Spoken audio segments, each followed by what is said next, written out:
अब रुकिए, जरा गौर कीजिए। क्या यही गुण एक अच्छे कर्मचारी के भी नहीं हैं? हाँ, एक अच्छे कर्मचारी को अनुशासित, वक्त का पाबंद और अपने बॉस को खुश रखने वाला होना चाहिए।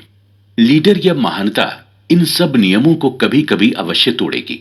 माफ कीजिए, मैं उद्दंडता का हिमायती नहीं हूं, लेकिन थोड़ा बागी और लीक से हटकर चलना ही लीडरशिप का एक प्रमुख गुण है। तो हमारे स्कूलों का सबसे बड़ा दोष ये है कि ये हमारे बच्चों को भविष्य का कर्मचारी बनाने पर आमादा हैं, लीडर नहीं।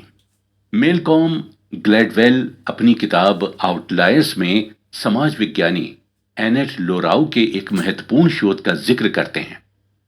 लोराउ ने कुछ साल पहले तीसरी कक्षा में पढ़ने वाले विद्यार्थियों के समूह का एक रोचक अध्ययन किया था। उन्होंने संपन्न और गरीब घरों के श्वेत व अश्वेत दोनों प्रकार के बच्चों को चुना। अंततः उन्होंने 12 परिवारों पर ध्यान केंद्रित किया। लोराउ और उनकी टीम हर परिवार से कम 20 बार मिलने गई और ये मुलाकातें घंटों चलती थीं।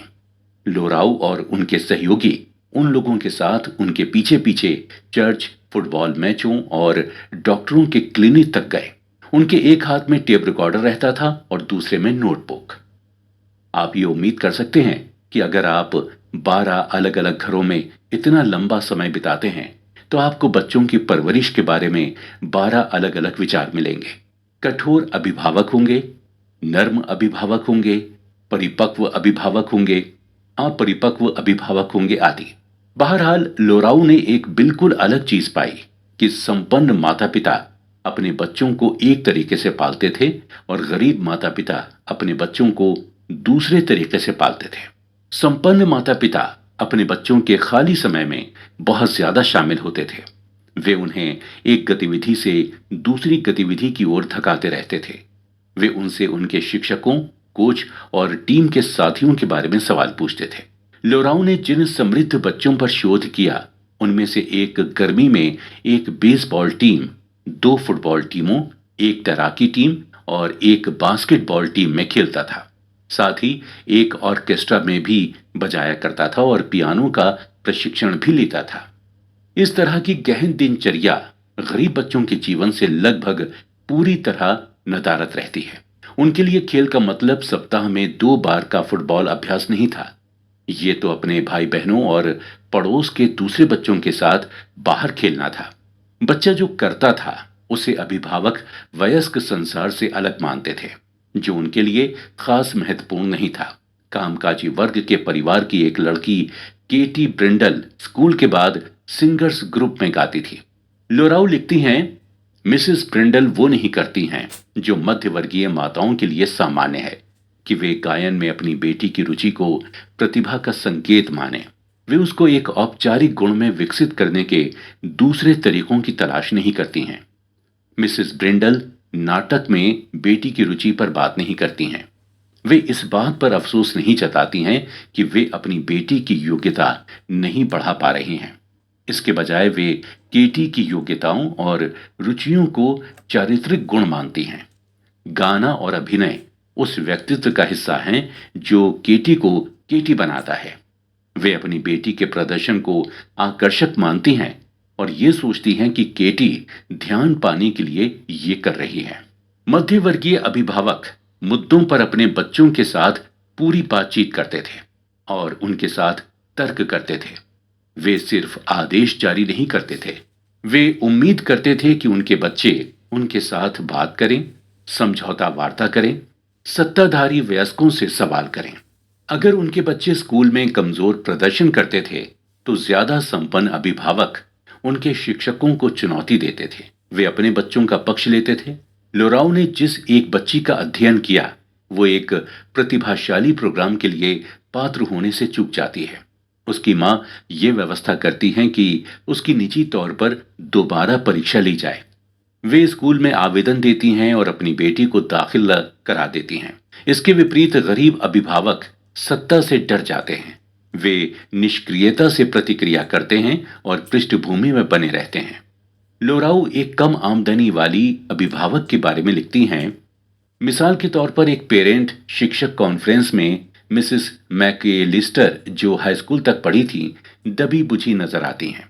घर पर उनका जो बहिर्मुखी और बातूनी स्वभाव दिखाई देता है, वो इस माहौल में छुप जाता है।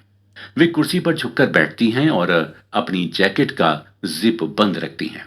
वे बहुत मौन रहती हैं। जब शिक्षक कहती हैं कि हेराल्ड अपना होमवर्क नहीं कर रहा है, तो मिसेस मैकियलिस्टर स्पष्ट रूप से भौचक्की रह जाती हैं। लेकिन वे बस इतना ही कहती हैं, उसने घर पर किया तो था। वे शिक्षक से आगे बात नहीं करती या हेराल्ड का पक्ष नहीं लेती हैं। उनके दृष्टिकोण से उनके बेटे की शिक्षा का प्रबंधन करना शिक्षकों पर निर्भर करता है, ये उनका नहीं, शिक्षकों का काम है। लोराउ मध्य वर्ग की अभिभावकीय शैली को संयुक्त विकास कहती हैं। ये किसी बच्चे की दक्षताओं, राय और योग्यताओं को सक्रियता से प्रोत्साहित और मूल्यांकन करने का प्रयास करती हैं। इसके विपरीत गरीब अभिभावकों में प्राकृतिक विकास की उपलब्धि की रणनीति का अनुसरण करने की प्रवृत्ति होती है। वो अपने बच्चों की परवाह करने को अपनी जिम्मेदारी समझते तो हैं, लेकिन उन्हें अपने ही दम पर बड़े और विकसित होने देते हैं।